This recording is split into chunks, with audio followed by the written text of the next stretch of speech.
మొన్న మన పేపర్లో కార్యకర్తలు కరివేపాకులు అని చెప్పి కూడా ఒక ఆర్టికల్ రావడం జరిగింది. ఆ రోజు ఎంత మొత్తుకున్నా ఏంటంటే కార్యకర్తలు ప్రతి దాంట్లో బలైతున్నారు కానీ నాయకులకు ఎప్పుడు కూడా ఎటువంటి ఇబ్బందులు ఏవి రావు, వాళ్ళు ఎప్పుడు కూడా మంచిగానే ఉంటారని చెప్పి కూడా చిలక చెప్పినట్టు ఆ రోజు మేము చెప్పడం జరిగింది. అది జరిగిన మనం మాట్లాడిన నెక్స్ట్ డేనే నిన్న మల్కాజిగిరిలో మనం చూసుకున్నట్లయితే బోనాలకు సంబంధించి ఆ చెక్కుల పంపిణీలు ఏవైతే ఉంటాయో అక్కడ చిన్న ఇష్యూ జరగడం వల్ల, ప్రోటోకాల్ అనే ఇష్యూ వల్ల అక్కడ మైనంపల్లి అనుచరులను మల్లారెడ్డికి సంబంధించిన అనుచరులు, మర్రి రాజశేఖర రెడ్డి గారు అక్కడ ఎమ్మెల్యే, వాళ్ళందరికి సంబంధించిన అనుచరులు కార్యకర్తలు అందరూ కూడా కొట్టుకున్నారు.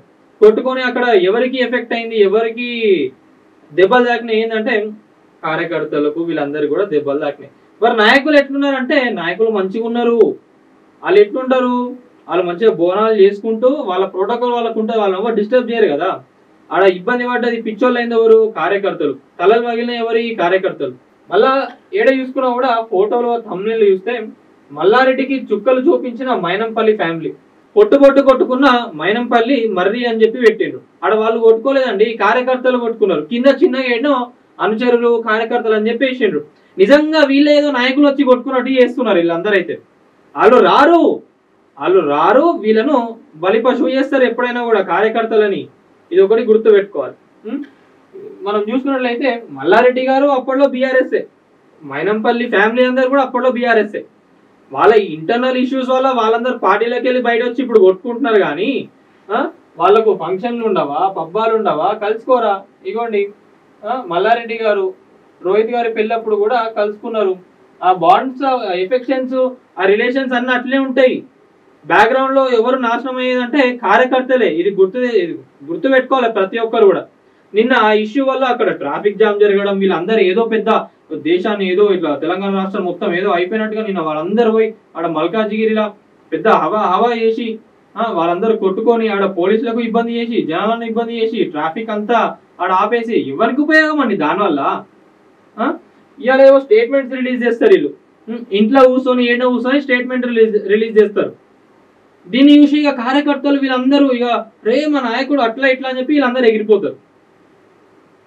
మైనంపల్లి గారు యంగెస్ట్ ఎమ్మెల్యే ఇన్ తెలంగాణ. వాళ్ళ మల్లారెడ్డి గారికి కూడా వాళ్ళ ఎడ్యుకేషన్ ఇన్స్టిట్యూషన్స్ వల్ల మంచి పేరు ఉన్నది. వాళ్ళ బిజినెస్లు మంచిగా ఉంటాయి, వాళ్ళందరూ మంచిగా ఉంటారు. ఆడ నాశనం అయ్యేది ఎవరంటే కార్యకర్తలు. వీళ్ళకు ఇంత మంచి పేరున్నప్పుడు జనాలకు ఎట్లా ఉపయోగపడాలి ఏందనే దానిపైన ఆలోచించాలి. ఇట్లాంటి పనులు చేస్తే ఎవరికి ఉపయోగం చెప్పండి? దీనివల్ల వచ్చేది లేదు, పోయేది లేదు. మంచిగా బోనాల టైంలో ఆషాఢ మాసంలో హైదరాబాద్ లో అందరూ కలిసి మంచిగా బోనాలు చేసుకోక మాకు ప్రోటోకాల్ ఇష్యూస్ ఉన్నాయి, అవి ఇష్యూస్ ఉన్నాయి, ఇవి ఇష్యూస్ ఉన్నాయి అని చెప్పుకుంటా. కార్యకర్తలు జర మీరు ఆలోచించండి. మీరు తీసుకునే స్టెప్స్ ఎలా ఉంటున్నాయి? మీకు ఈ రోజు ఏదైనా ఇష్యూ అయినా మీ నాయకులు మీ దగ్గర అందరి దగ్గరకు వస్తారా? రారు. మీ కుటుంబం పరిస్థితి ఏం కావాలి, మిమ్మల్ని నమ్ముకొని ఉన్న మీ పిల్లలు వాళ్ళందరూ ఏం కావాలి ఒకసారి ఆలోచించండి. ఇవాళ మీకు దెబ్బలు తాకి మీరు ఇంట్లో ఒక వారం రోజులు 2 వారాలు ఇంట్లో మీరు ఉన్నట్లయితే మీ ఫ్యామిలీ మెంబర్స్ కూడా ఎంత బాధపడతారో ఆలోచించుకోండి. మీకేమో లగ్జరీ కార్లు, పెద్ద పెద్ద హాస్పిటల్కి పోయే అంత ఫైనాన్షియల్ స్టేటస్ అయితే మీది కాదు కదా. వాళ్ళు ఎట్లున్నారు, మీరు ఎట్లున్నారు ఆలోచించుకోండి. ఒకసారి ఆలోచించి స్టెప్స్ తీసుకునే ముందు వెనకాల ఒకసారి ఆలోచించి మీరు యాక్షన్ తీసుకోండి.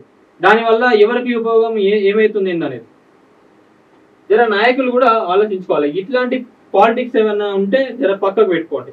నిజంగా మీకు కొట్టుకోవాలనిపిస్తే మీరు కొట్టుకోండి. ఎవరికైతే ఇష్యూస్ ఉన్నాయో మీరు నిజంగా కొట్టుకోండి. అప్పుడు జనాలు కూడా నమ్ముతారు, అరే నిజంగానే సో అండ్ సో వాళ్ళకు ఆ ఘర్షణలు ఉన్నాయి కాబట్టి వాళ్ళు పోయి కొట్టుకున్నారని చెప్పి అనుకుంటారు. అనవసరంగా కార్యకర్తలను ఎందుకు బలి చేస్తున్నారు?